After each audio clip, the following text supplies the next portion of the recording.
by I think 2015 2016 ukimanage kupiga show zote Churchill show in a month ulikuwa na make more than mtu yote yako TV series yote in Kenya. Really? That's the truth. That's the truth.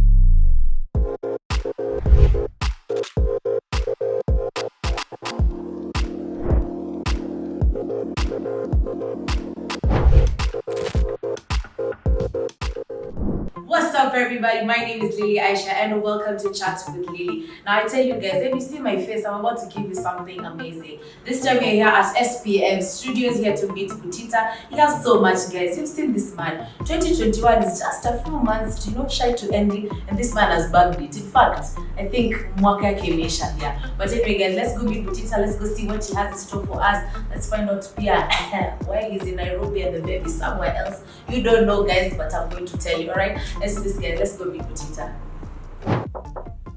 Ingia. Niaje Butita? Wamekupea chai? Hapana, hata maji bana. Na pocket money.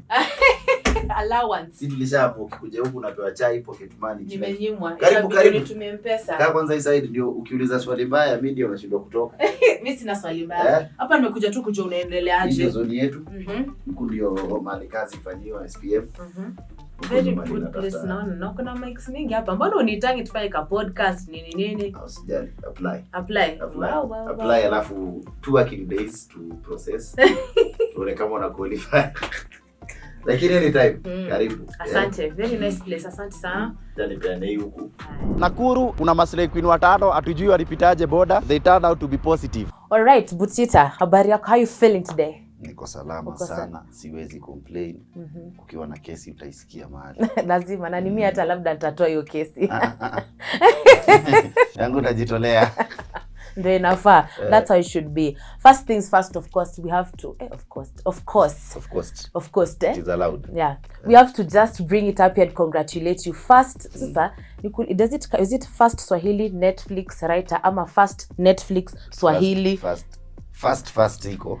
First ni first. First yani first iko. First why? Kwa program zote za Netflix, comedy haijaifanywa adaptation into Swahili. There is no time watch a Swahili dialogue ya comedy. So this was the first one. So now it's called Up Shows.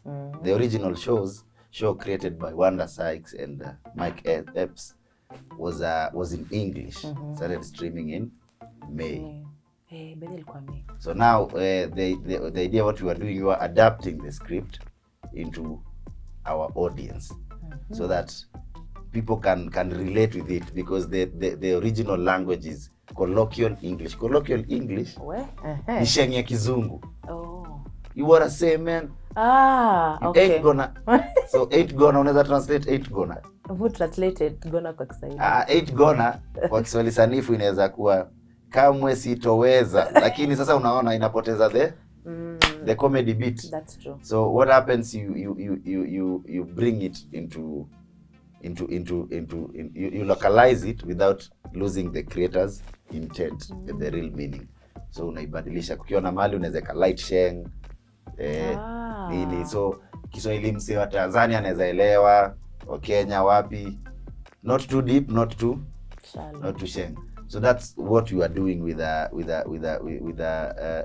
team, with a company called Event Africa. They're the ones who do that on behalf of Netflix. So they do localization, dubbing, zote. So in different languages. Now it was the first Swahili comedy dubbing, localization, writing and directing the artists, the voice artists. So first niko tu sawa. Nikisema first ni first. Na ni wewe tu. History. Yeah, ndio hiyo sasa. Uko kitabu sasa. Maana vitu zingine zinakuja kimaajabu tu. So the funny thing is, I actually did watch like 2 episodes in Kiswahili. But there as in deep Swahili. Si ati Swahili. Ndio nasema deep ni Kiswahili ya. I was like, hey, did you have to watch all the episodes for you to say tuna translate? How did you get to translating? Sasa unajua kama ukiona uta realize Swahili ni Swahili wewe unaelewa. Hakuna zile mangeli as a primary. Unaweza hata sikia the word Buddha. Inaweza tokea, unaweza sikia the word cheki. Unaona? So idea ni when it comes with English, inaweza pelekwa kwa Kiswahili kama sanifu, but inapoteza comedy. So tena lazima we watch, uelewe hiyo episode yote word by word, yani we understand. Sasa ndio uanze one by one. Place wanacheka ndio wanafaa wacheke. Definitely. So kama walicheka hiyo place na English na ilikuwa ni word moja, lazima utafute word gani moja yenye itaingia hapo. You know dubbing vile inafanywa, inafai ku exact the way length yenye venye lips imefunguka hiyo sentence, ile nyingine inafai fit. What? Exactly. Hiyo ni kazi. So kama mtu akisema yesterday I was tired, I didn't want to go out, unaona hiyo, jana nilikuwa nimechoka, sikuwa nataka lazima ikatoka. Ndio siku ile lips unaona mtu anaongea lakini nimechekesha, lazima chekeshe na. So lazima we watch, utaiwatch, we rewatch, uanze tena kuwatch 1 minute peke yake. Tena ukimaliza urudi uone juu mpaka chini na version yako feel kama iko sawa before you end hata recording. So how long did that take you people to do? It took quite a long time. Siwezi kuwa specific na timelines, but ilikuwa a long time. Siwezi kuwa specific na timelines. Unajua kuna vitu sijui zenye nafaa kusema, zenye sijui kusema. Okay. Kuna pia swali sijui pia kama unafaa kusema ulilipwa pesa ngapi Butita, because Netflix ni jina kubwa. Sasa hizi hata anafaa kuita saa. Mimi malipo. Vile nimekwambia kuna how Netflix works. Yeah, of course, yeah. Wanakuanga na watu wana do that on their behalf. It's called preferred partners. So mimi nili sign through Hiventi. Yeah. Which does that on behalf of Netflix. Okay. So job ni Netflix but tuna do through. Kuna ka proxy hapo. So in terms of any details za contract, nimekuja kugundua ukianza kufanya kazi na watu serious hivyo huwa hauongelei mambo ya mkataba. Kumbe hizo vitu nisifanya hapa. Ni sisi tu hapa tu. Kumbe si ndio semanga hii contract 5 million. Kuna mtu juzi alisema alitumia 5 million just throwing in words here and there. Alisema unaona sasa sometimes wameka kazi mbele. Naweza nikasema hiyo kesho nikanyongwa for my own safety. That's very true. Na pia neighbor anyway.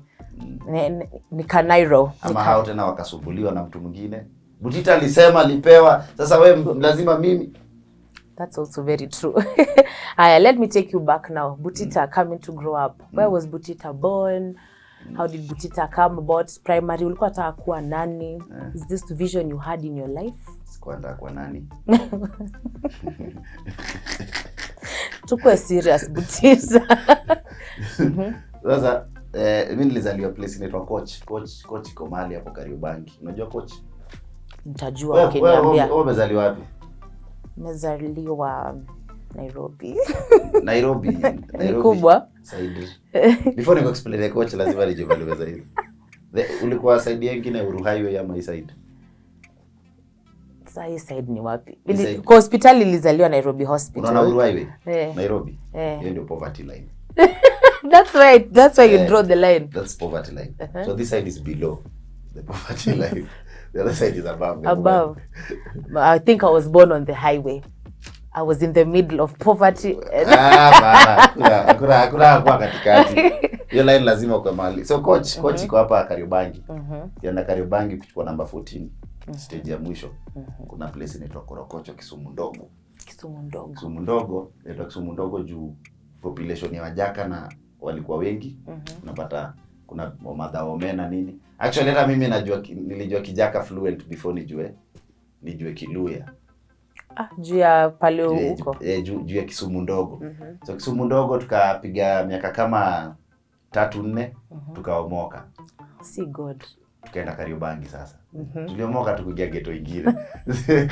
So Korokocho na Kariobangi ni kama kutoka Tao wapi? Nika kutoka Jivanji mpaka Central Police. Sifa. Lakini kuna growth. Actually unavuka tu road. Unaona ndio ile pale. So tukaenda Kariobangi nikaenda shule inaitwa Marura iko hapo Kariobangi, place inaitwa Kamunde Road. Hiyo ndio shule elite huko, yani so ulikuwa ni public fulani inakaa private. Unajua vile public unakaanga kuna kavumbi mahali, sasa hiyo ina vumbi mahali, kuna tugorofa 2 3 nini.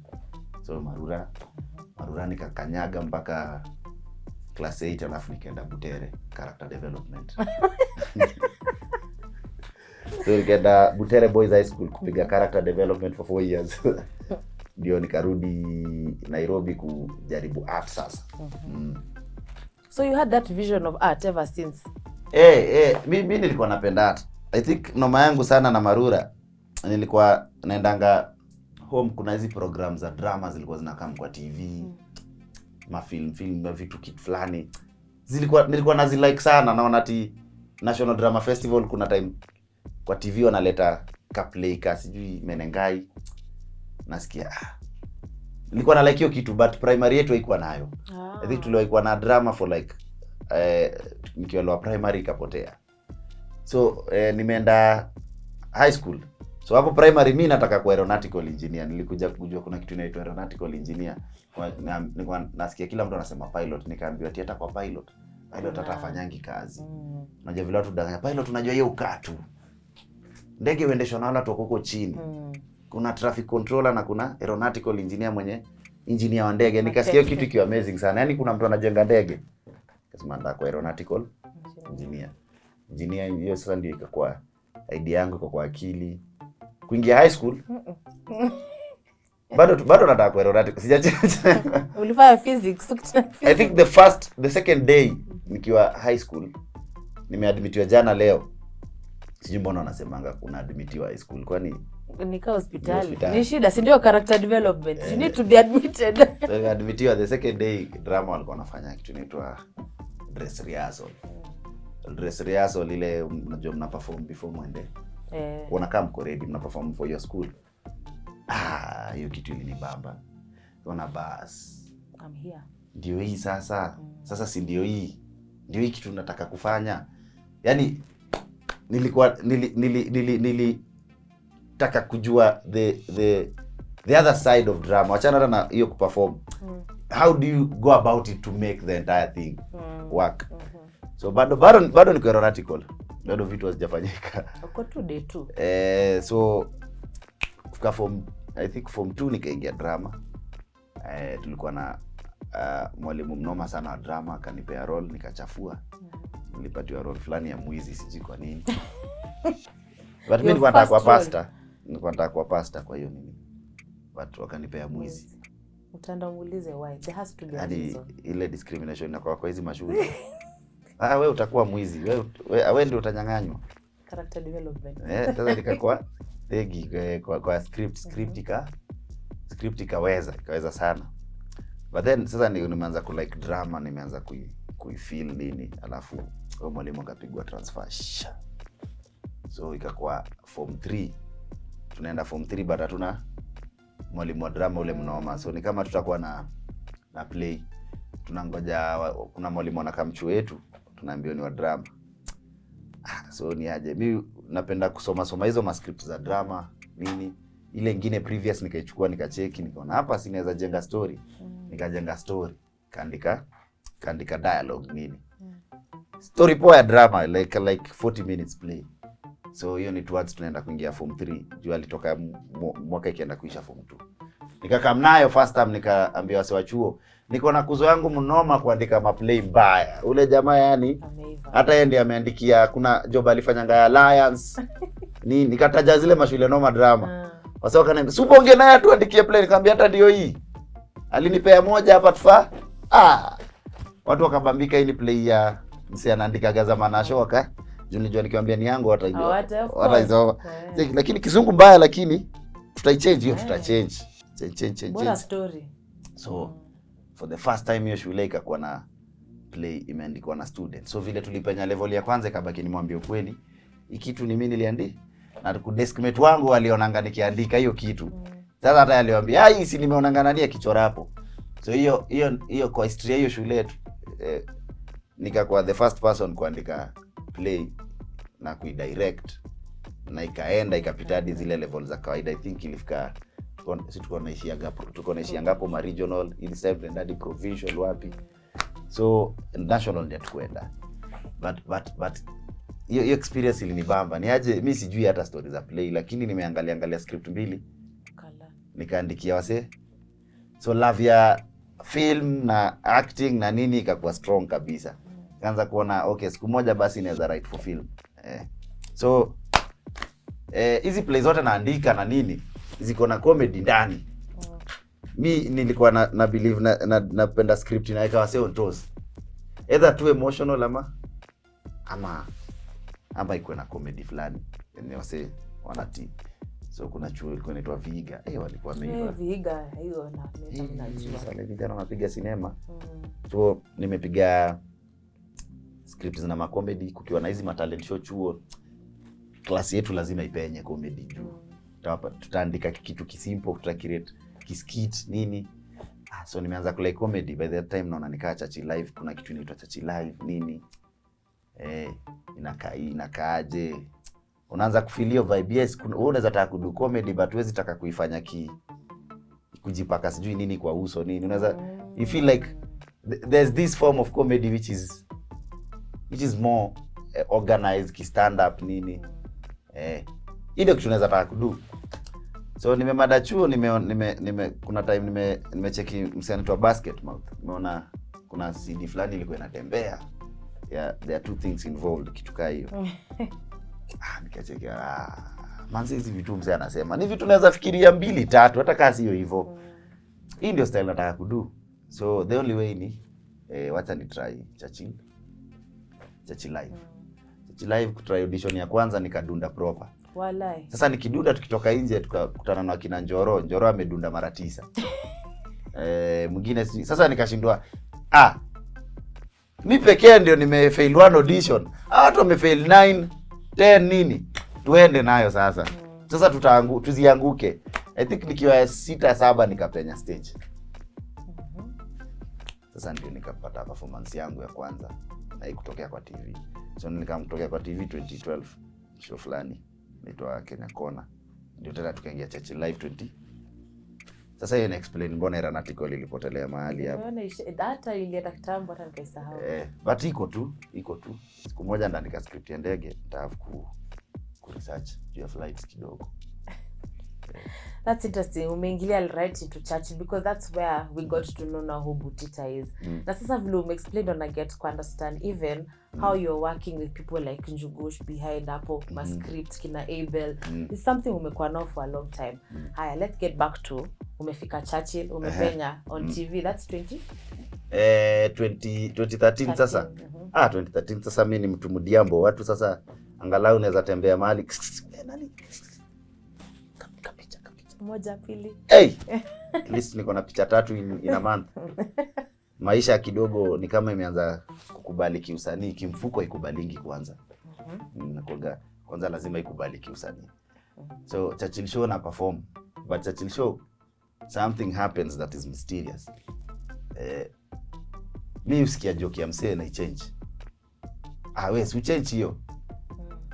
So mimi naifanya for kujibamba. Hata before hiyo Churchill show kutoka 2012 2011 Churchill show ile kwa 2011 kaenda break. So kuna wase mimi change ya kitu. So wase washa make routine. Akiingia carnival lazima nitafute anipigie script yote.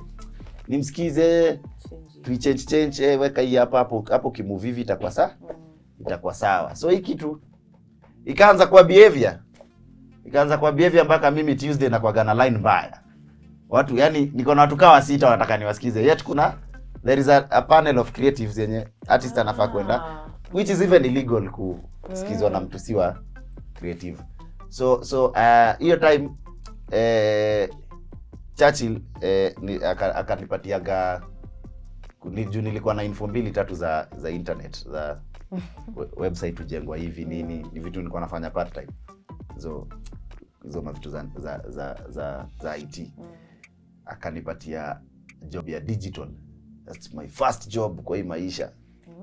At Laugh Industry digital department. So nikiwa digital department kuna I think ni CEO hiyo time na pia Churchill hiyo time wakarealize umse hata hapa kwa digital ako effective sawa kwa digital, but bado wasee wanataka wasikize. So ikakuwa okay, hatutaki kulose kwa digital, but lazima uende ukae pale kwa meza ya creative. So niko 20 something years, sijui nilikuwa mtoto kidogo, 20 either 24 ama 23, basi nikaanza kuingizwa kwa panel ya creative. I think mimi ndio msee wa kwanza yangu kwa hiyo creative ya Churchill show. So ni aje sana, now it's official, everyone will be passing through you before they go to the entire show. Hata Churchill akipiga mstari lazima uzisikie before hata Churchill creative ya show yote, Churchill show yote. So now in vitu zina happen, unashindwa hii ni task gani? Napatiwa mshahara, kwanza napewa mshahara ya creative, napata mshahara ya digital. Sasa ni aje watu watakuwa wanapitia hapa? Sawa, tuende tupige kazi. Ikakuwa effective sana. Napata msee akikaa kuna vile na change na utaipiga hivi. Bado pia mimi na perform hiyo time. So niko na so much mbele yangu, but nangangana nazo. So wasanii from that point wakaanza, msee akiwa na project yoyote ya comedy lazima atanipigia simu before hata I announce. Hata outside Churchill. Ni kitu ili come ku happen kwa industry yote wanajua. Eric Omondi akafanya the first one man show. It was called Eric Omondi Untamed. Na mimi na Terence ndio tuli script hiyo Eric Omondi Untamed 1 2 3. So tukifanya hiyo show ikakuwa kila msanii anataka kudu kitu similar, lazima afikirie kitu yote ya comedy, ikuwe ni show different, ikuwe ni one man nini. By back then hata tulikuwa tunashinda na Terence sana. Theater wapi? Sisi tulikuwa na create two jokes. Ukikaa tunakujengea weishi, mpaka tulikuwa tuna complainingi na Terence, tunasema wasanii wanatu use bana. Jua walipi. Terence si ujengea wase jokes hapa, si jokes hapa. Hata that's where the name Terence Creative ilitokea. Okay. Tulikuwa na kampuni tulikuwa tumecreate na Terence kaitwa Tickle Bakery. Never registered, never. Kampuni ya ujinga sana yenye haijawahi fanya kazi. Ati sasa ukikuja unataka jokes, tutakuwa tunakupea contract alafu tunakupea jokes. Hizo contract tuko nazo mpaka leo. Hakuna mtu aliyoikaa. So idea ilikuwa ukikam unatuambia jokes, unataka jokes nini, tunakuambia budget ndio hii. Ati mpaka tunataka kutafuta manager. So hiyo kitu haikuwa na work. Hiyo kusaidia wasanii kujenga jokes haikuwa na work. The only place ilikuwa inanimekea doni Churchill show juu nilikuwa creative. That's official now. But outside unless msee ako na project kubwa kama hiyo Eric Omondi Untamed yenye tunajua already inaweza kuwa na budget zake. So but with the time after kuifanya ilifika mahali nikafeel okay, najidrain kivyangu, najidrain juu ya watu wengine. So nika make it official. Ukinipigia ni aje, ya dakika ngapi? Sawa. Kama ni dakika utanipatia hii doc. Unaenda kuiperform wapi? Ina performiwa stages ngapi? Ni place moja ama place 5? Vitu kama hizo. Nikaanza kuuliza. Na kuna wase walianza ku go that direction. Before msee akupigia na kwambia, ni aje niko na hii budget na ninataka script ya niko na tour fulani na hivi.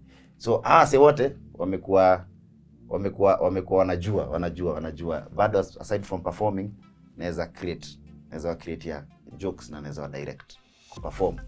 So unapata industry, as much as it looks big out there, it's a small house. So we know each other.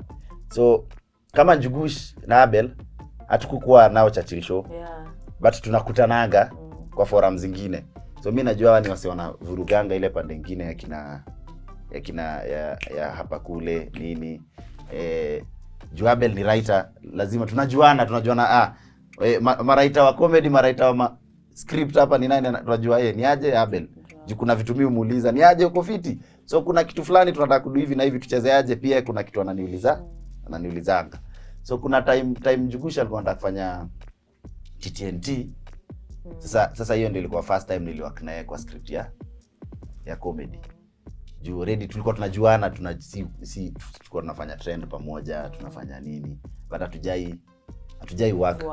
Ati ni aje tujenge script nini. Tupatana tunapiga tu stories za usanii zinaisha. So hiyo time mimi na Abel ndio tulikuwa kwa team, mimi Abel, Jugush, Phil tukianza ku create the idea ya TTNT. So ika come into life. So one thing naweza sema by that time, and I think I need to thank Njugusha sana for namthank for your mishoni, but kitu moja namthank sana na hata sidhani kama nishaimwambia ni the willingness, na haunangi issue kupeana credit. Because now I had written for over 80 or 50 people in this country, different shows, different sets. Mtu hata anaenda tour US, different countries. Mimi ndio nimempatia script yote. Amenipatia labda do ya Nairobi pekee, alafu kesho anaenda nayo tour na make do mingi huko. Si get do yote. Hata haizi nipea credit. Akienda interview anasema hizi vitu niliziwakia usiku mpaka asubuhi, nilizijenga mimi personally. So everyone, because you give someone something that's good, they want to shine with it.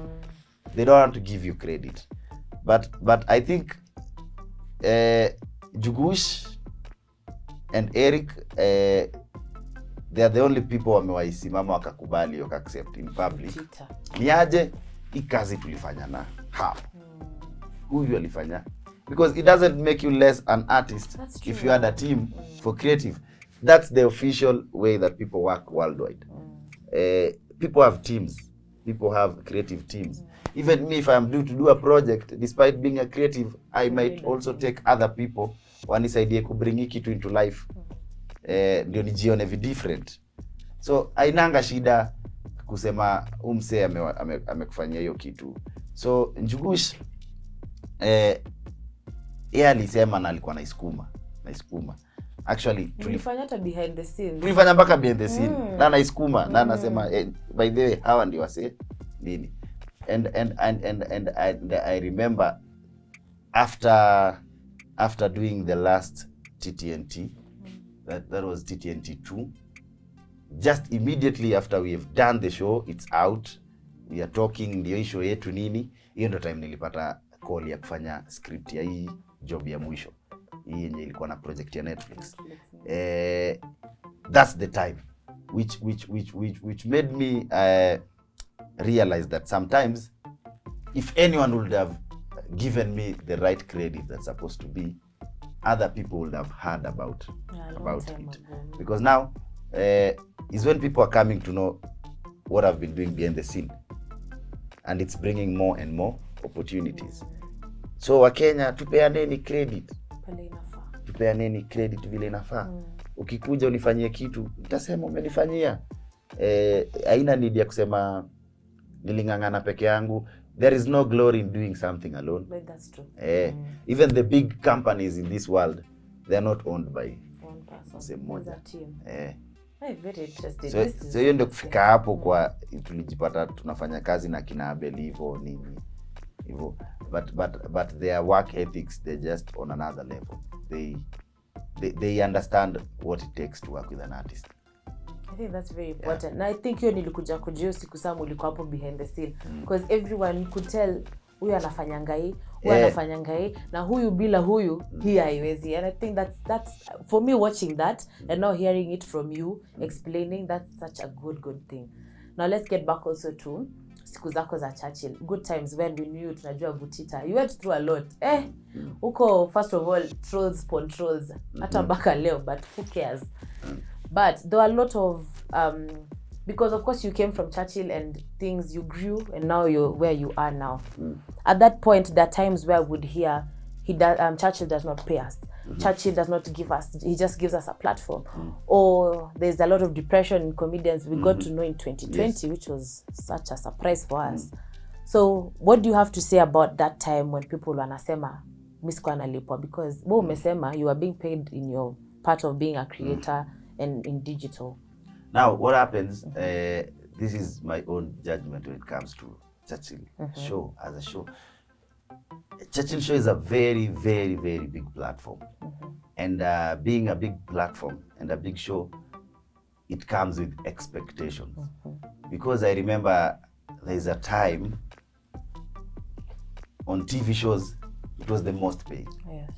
But now, same time, it was the one that watu walikuwa wanasema hailipi.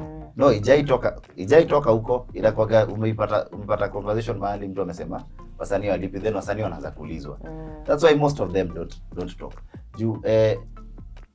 Kuna vile msee labda huku nje anaona Churchill Show, sasa anajiambia okay, hapa watu wanafaa kuwa wanapatiwa milioni yeah. But ukienda kwa TV shows za Kenya unapata Churchill Show inalipa domob. Actually by I think 2015 2016 ukimanage kupiga show zote Churchill Show in a month ulikuwa na make domob than mtu yote yako TV series yote in Kenya. Really? That's the truth. That's the truth. And I wish ningeza ku disclose figures, yeah, and I get you. But compared with other TV series, kuna TV series watu wamekuwa wanapatia mpaka 3,000 4,000 pa episode. Na ni TV show. Unaona mse in a month anapata ngirika 12 na ni mse ako kwa show kubwa. Unaona? Ukikompare do Churchill Show ilikuwa inapatia wase Churchill Show ilifika mali unaweza make minimum hata ungemekata 80,000. Are you serious? Show zote kishikanisha do yako yote. Unaona? So what is this story then? So I think the show is very big to a point that I think the expectations are show you show vile inakaa na una feel inafai kuenda tu ado fulani. But now see, it's a live show. It's a live show which has audience, which has technical, which has team. By the time I was leaving Churchill Show, total staff for the show and the office were like 80 people. That's a lot. By last year when Churchill was going for a break, he had 140 employees, depending on one show. So 140 people need to be paid every month. So at the end of the day, me, I looked at it on a different way. What you're giving me here, let me use it to sustain myself, because I might get something outside there. Uko nje napata endorsement, napata nini, but siwezi get your do hapa for now. Maybe show haiko in a position ya kupatia kila mtu milioni ama ngirizo 5 muishiki match level ya brand ya show vile naongelewa, because at the end of the day bado ni product ya Churchill, iko na entity zake zenye lazima pia ziangaliwe, watu lazima walipwe nini, vitu kama hizo. So in terms of Churchill Show not paying, I think tuachane na hiyo story. Anytime nakutananga na hiyo story, najiambianga Churchill played his role and he has never called any artist Silent Msanii amepata 10 million kumpatia hata bob. Hizi endorsement zote unaona wasanii wa Churchill Show wanafanya, they cash in do yao yote. Hakuna school of industry mo take a commission. Ati niaje wewe ni msanii uko kwa show umepata endorsement ya 6 million tupatie bob. Nothing. Hiyo ni yako. Aja itisha hata bob. Unaona? So ni wase waione hivyo. Despite the negative story unasikia, the good sides outnumber the bad things. Yeah, because wasanii wamechange life sana. Kuna wasanii wengi wako na vitu zao wanafanya, si hizi tunafanya vitu because tulipitia hiyo platform. Yeah. Okay, that's interesting. Okay, lastly on that, then why actually I came to understand that when we started running SPM as a company. That's when I realized unaweza pata 1 million but ukiwa peke yako ni 1 million, but kama kuna vitu mob zinafanyika it's not a million again, maybe it's even 50,000 because there are things you have to cater to, rent ya ofisi, equipment, sijui jana kamera iliharibika nini, kuna hizo, uko na team inafaa iende ground, unaona vitu kama hizo. Okay, that's interesting. Lastly, as I was saying, so you decided to leave Churchill because it was time for you to grow. Yes. Now when actually I didn't leave Churchill at nimetoka Churchill, hata sijaisema hivyo, because I felt like Churchill ni kiwanja yetu, enda piga show sasa ile una mistari. So kuna time Owago anaitwa nani, Owago ameitwa interview na Larry, so ya radio. Larry alikuwa anafanyanga show fulani ya radio, ndio the Larry Mado show. Ambia Owago, "Ni aje unaenda interview?" Owago akaniambia twende, nikamwambia sawa, si twende. So mimi nimepeleka Wago kufanya interview ya radio na Larry. So mimi nikatulia. Wago si ninafanya interview. Larry akasema, ni aje uko fiti. So ashaniona tu once labda kwa TV. Pia mimi namjua ni Larry. Ni Butita, si Mike ndio hiyo. Pigeni tu conversation to have fun. So after the show iliweza mbaya. Larry akasema next week by the kama mko kuja. Nikaenda next week tena show ikakuwa sawa. So Larry akaniambia ni aje. Nataka nikuweke kwa show. Ilikuwa show ya radio. Inaitwa hiyo Larry Mado show. Nikamwambia mimi niko game. Tupige show ya radio. Tulikuwa ngana show deadly sana na Larry every Sunday kwa afternoon. Yani one of the best shows that nilisikia uchungu sana venye Nation FM ilifungwa mara ya kwanza. Kaenda. So nikifanya hiyo show siku moja Larry akasema nataka ujaribu kitu inaitwa TTTT because TTTT ilikuwa ni kitu ya spontaneity na current affairs nini which was fitting kitu tulikuwa tunafanya bado kwa radio kidogo. So Larry akanipatia opportunity ya kufanya hiyo TTTT kwa trend moja na nikaifanya ikakuwa imetokea poa. By that time ulikuwa unakuja moja per month, unakaa tena unakuja nyingine. So Larry akadecide mimi ndakuwa permanent kwa the trend. Ndakuwa every week like I have to be there. I think mimi na Shiru tulikuanga tuko all along. The space moja ilikuwa ina rotate. So nikaingia trend nika realize kuna new audience ya wase wametulia. Wanaweza all along nimekuwa nataka kufanya pia kitu si stand up, kitu ni more of reacting. Kitu iko na conversation spontaneity. So TTT kashika mad. The trend talking talkers with Larry, Shiru, Anita, Butita, Cindy time Jambi ilikuja kwa show kubwa sana ikantri. Yani wase 8 tuko hapo. 8 ilikuanga hiyo. So venye TTT nikasema acha basi transit from Churchill show ndakuwa nenda Churchill show once. Acha ni build brand ingine. Kapiga show vizuri sana mpaka ikakuwa iko pale sasa imeiva. Siku moja I think nilikuwa TTT ilifika mali nilikuwa naenda niko Kisii kama kuna time niko Kisii. NTV ilituma hiyo dinga yao hiyo OB kuja kuchukua. Nilifanya TTT live from Kisii. Are you serious? Like Larry ni yule msee yani. Larry akikuaminia atakupea hiyo opportunity vile inafaa. In fact kuna time nimekuwa hadi Dubai wapi. But Larry anasema ni aje tutaipiga na Skype. Hii ni opportunity yako pia kujijenga, watu wajue unafanya vitu zingine. So Larry alikuwa anapenda hiyo time tukifanya TTT na TTT ulichanganya TTT. Anakuwa research sana about late night shows za Steve Colbert, kina Daily Show. Akona hizo ma episodes nini. So alikuwa anapenda kushare hizo ma episode. Anatuambia ndeni watch hii tukiona Kingori nini. Watchini muone kama mnaweza ona other forms of comedy style mpya. So nakumbuka niko nimeenda US, nimeangukia kwenda US sasa mambo nikaanza kukubali. 2017.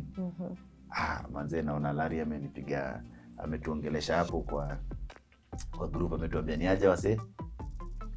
Adios. Kuna vile mimi natoka show. So nyie endeleeni mmekuwa watu fiti, mmekuwa mnapiga kazi poa.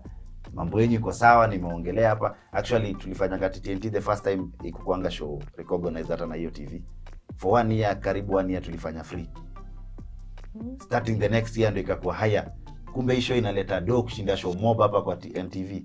So lazima wase waingizwe kwa payroll. Na hivyo ndio tukaanza kulipwa. Akatuambia ni aje. In fact Larry mwenyewe alisema hawa wase wanapiga job noma. Tumekini show wanapatiwa do. Kama wapewi do, wacha niwe show. Mimi ndakuwa nafanya trend ya 10 pekee. So August Larry anatuambia ameenda. Sasa mimi naona TTT ndio ile sasa imefika mahali tunafaa tuomoke sasa. Yaani sasa ndio hii. Sasa Larry ametuachilia tena life itakuaje hapo? So kukakuwa na naweza zita teething problems za new team na kuja na mimi nakakam costume fiti sana akablend in na kikosi yetu. Kukakuwa na changes kwa production wapi. Shiru akaenda nini So at some point I felt like there is a bar we had hit with TTT. And how I see the core team, everyone is moving on to the next level. So it would be better it just move. Whether this TTT will be big again or not, but me I feel like we got the best. When you had it. We just got the best. Let me go and try and make something from scratch and make it tena ikwe big. So nakumbuka hata nikitoka NTV nikapigia Talari nikamwambia niaje. Sasa hata pia mimi leo siku ya kutoka imefika. Moral, asante manze, kazi ilikuwa fiti, tulikuja tukaendelea poa na kina Amina. Amina pia nikimwambia alikuwa zile za wow. But ni sawa. Kama kuna kitu kingine unadu sawa, but si hapa ni home, anytime uzapitia. So every time you feel mali nime-exhaust, mimi utaka kwenda next level. Mimi pigia tu research simple ya niaje. Na umeniona last week kama ndo nakwambia. Manzi hata ni 2 months. Mnafanyaje siku hizi? Najiambia kuna traction tuna lose. So it's either we rebuild it or niende ni build kitu kingine. Yeah, that's very smart actually. So ukatoka TTT. Is that when now you came in and started SPM? SPM ilianza 2017. 2017? SPM ilianza 2017. Actually SPM before hata ikuwe legal kitu registered ilikuwa kutoka 2015. 2013. Wasi wananijua from Churchill Show, wanajua hiyo stage presence. Hiyo ilikuwa na hiyo SPM stage presence media. So ilikuwa tu, it was just a name. But sasa kuna time 2017 niliamua kutry the diaspora market, kufanya show nje ya Kenya, Dubai, wapi, kutengeneza, kupeleka comedians. So ndio nikava kuimake kuincorporate kama a creative company inaweza fanya productions, inaweza fanya events, inaweza fanya stories za hizo event management, production na story tu za communication and marketing. So ndio tukafanya show ya Dubai, tukaitwa Dubai Summer Laughs. Tukapeleka like 8 comedians in Dubai, tukapiga show huko. So hapo ndio ilianzia. So hiyo mwaka tukafanya mashow Mombasa, wapi. So SPM imekuwa inapanganga mashow na mavitu za comedy. So from 2018 kuendelea nikifanya kitu naifanya kama nakuja ka SPM, nakuja na resources tuko nazo. Tukifanya campus tour tunaifanya kama SPM.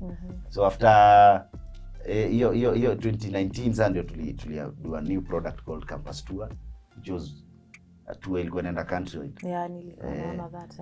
Hiyo it was one of our products yenye ilikuwa successful sana, na hapo ndio ilipatia SPM shape. Because SPM was just there, inafanya kazi sasa inapotulia. But during campus tour tulirealize kuna umse ukam campus zote na anafanya kitu fulani. Juu ilikuwa karibu weekly tuko mahali ama tunapanga. So hiyo team tu ikagrow hivyo, ikakuwa corona covid kuingia cancel campus tour. Ndio SPM tuendelee na zile jobs zetu sasa ni marketing, digital marketing, experiential hatuwezi fanya juu ya covid. So hiyo ndio imekuwa jani SPM. So kujaka more ilikuwa inafanya more of events. 2020 ikakuwa inafanya more of digital marketing na nini. 2021 tukaamua ku diversify, tukaamua we wanted to create a place where we can have conversations on social issues and trending issues nini. So ndio tuka create SPM Buzz. It's just from SPM the company, Stage Presence Media Buzz. So SPM Buzz actually is for me I describe it as a media for new generation. Yeah, where everyone mostly venye tumekuwa tunaona TV kitambo ni mimi na watch msee akiniambia but this one tunataka tukurepresent wewe kwa hiyo conversation. Kile unataka kusema tutakusemea. So kitu wewe unataka kusema, huyu anataka kusema, lazima kuna watu watakusemea hapo. So hivyo ndio, hiyo ndio summary of SPM. Now, how did you come up with the name Stage Presence Media? It's because when everything needs presence to stand out. So I remember ukiambiwa kwa performance una need stage presence. Unahitaji stage presence, unahitaji ku stand out. Hauna presence wewe, kuna kitu unaambiwa wewe hauna presence. We need to feel you. Have the presence. So now I wanted an entity that can give presence to things. So in terms of, if it's a script, we give you the presence. Actually, our first tagline was feel the presence. You just feel the presence, feel the impact. So that's where stage presence media came. So we give you that presence. If you're a brand, if you're an artist, what do you want to feel? Very interesting. Now, in the space where so far I'm sure you've lost a lot of people in this comedy industry. I feel like last year, I don't know what last year had, other than COVID, it just came with a lot. What is your take on how people live life in this comedy scene? Because me nikikuangalia, tumekapa now even before the interview started, when we were just laughing, but I don't know what you're going through behind that. I don't know what I'm going through. What is the one thing that you would tell not only your fellow comedians, but other people, especially this young generation, when it comes to depression and speaking about it, suicidal, because we just had a suicidal prevention awareness just the other day. What is your take on all this? First and foremost, I would really want to tell, despite what you are going through, kwanza before, control intake yako ya nini, ya leisure, substance nini. Kama unakunywa, regulate. Hii kitu inaweza ikakuumiza. Unaona? Regulate juu most of the time wase wana go through vitu. But ule mse mwenye akona weakness ya kutumia kitu, unapata inapita naye sana. Unapata the impact, the personal impact inakuwa high sana. Mse ako sober, kuna vile at some point anaweza akabattle hizi vitu. But now, apart from even alcohol and what, mental health is something that's there. There are people who are just weak emotionally to handle what other people are handling, which is not their fault. Mse anaweza kuwa too stressed job. Yes, analipwa lakini ana stressika tu. So mimi kitu moja naweza ambia wase ni just find what makes you happy, because we are focused in making other people happy. Very true. Mimi ndaenda nifanye kazi ndio nipae landlord wangu pesa akafurahie. Nini nanifurahishanga? Unaona? Nini nanifurahishanga? Like it's me first to be happy before others, because sometimes you end up being the person who gives people the good moments, and yourself you battle your things ndani. Unaona? Unajua history ya problem shared is half solved. Wase wajaielewa poa. It doesn't mean it has to be you. Hiyo story ukapiga hata kani ya mtu mwingine, utapata different perspective ya hiyo kitu. Ukipiga tu ati ni aje kuna mse fulani nini, mse atakwambia by the way jamaa ana hata kitu anafafanya ni hivi na hivi, because wase wengi wenye wanaenda commit suicide, ukiangalia hizo vitu ni vitu zingekuwa handled. But then tena uwezi wa blame juni ajuangi, unajua that's why it's called mental health. Uwezi panda hapa juu jirushe sahi unless there is something happening in your mind yenye inafanya you're not thinking right, which you can't blame them. So I will just advise people to have conversation, not necessarily with what you are going through. Just hang out with people. Be around people. Hang out with what say, piga story na wase. Unaweza enda pale piga story na watu wanduthi no feel. That's true. Just keep talking to people. Once you are alone, it might eat you some level. Why is it that you and Mamito kept your relationship a secret until tulianza kupanaja kuna wale spotted? I think mimi na Mamito natakanga nikuwe naye kwa interview same. Tu ajibu maswali vizuri. Juu mnaniulizaga swali za Mamito, mkipatana na Mamito mnamuuliza swali za Butita. So mimi nataka mimi na Mamito tukae chini siku moja. Hapa tu hata kama ni na wewe. Itakuwa tu mimi. Sasa utuulize hizo maswali, uulize Mamito, wewe bla bla Butita na wewe. Sasa hivyo ndo naambia sasa wacha ni kuniuliza stories za relationship. Kama sina mtu wangu hapa msiniulize story. Hizo ni vitu there is a reason people are called mkiwa pamoja.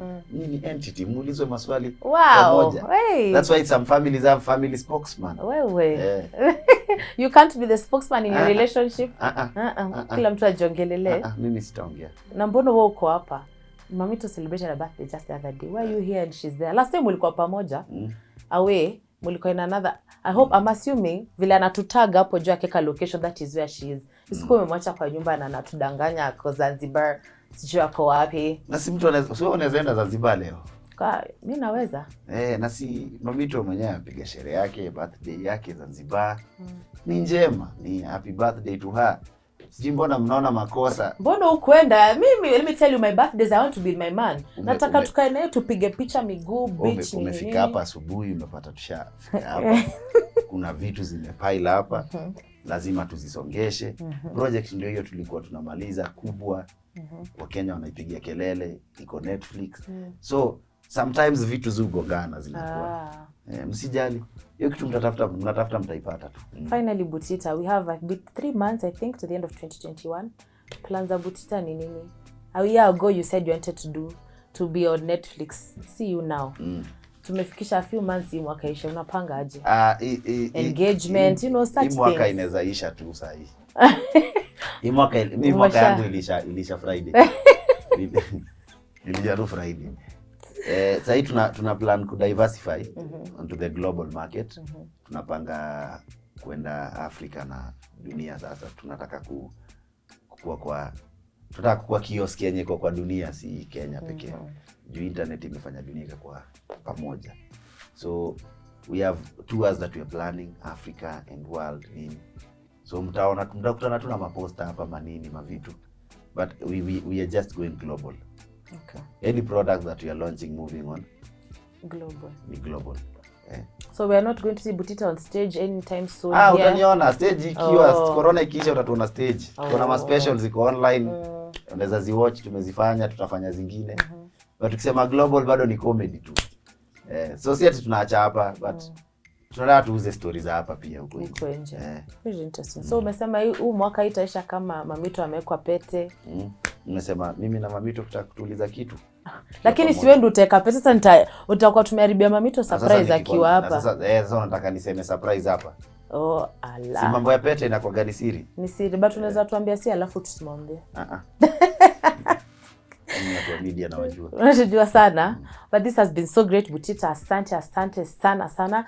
Very insightful information, things we actually did not know about you. Me, but I've come to learn things here. Hata kuna vitu nilikuwa nimeandika na kuweza sijauliza because end up to reveal so much more, and I really do appreciate that. I wish you all the best. Congratulations on Netflix. Tuendelee sasa hata create your own shows. Tunashukuru, yani tuna hope vitu zina happen zikikuja hii direction. Sasa hiyo naona wameleta free package ya Kenyans. So in the coming years, wacha wa Kenya waingie pia wauze stories zao. Interesting, guys. It's been real. That has been Butita. We are here at SPM Buzz Studios. It's been such a great conversation. I hope you enjoyed. Ni nini sikumuuliza unataka tumuulize tena? We can have him. Next time we are having him again. Na nyinyi kama tuko juu mnakuaga watu wakubwa huko juu. Simuniombe subscribers hata 30,000. Hata by the way, in fact, you know what? Unaona hapa. Ambia wase where they can find you, how they can find you hiyo. Sawa. After subscribing to this Tuko link here, after here juu lazima muanze na hapa ndio mnatuona. Go to SPM Buzz on YouTube. Subscribe to SPM Buzz and you can find me at Eddie Butita everywhere. Eddie Butita kila mahali. SPM Buzz pia, SPM Buzz YouTube, SPM Buzz KE Instagram. Also, lastly, Butita, jina yako ni ya ukweli ni Eddie Butita? Yeah, hiyo ndio. Oh, wow, hiyo ni ID. Mapesa uone. Sawa. On it. It's been real, guys.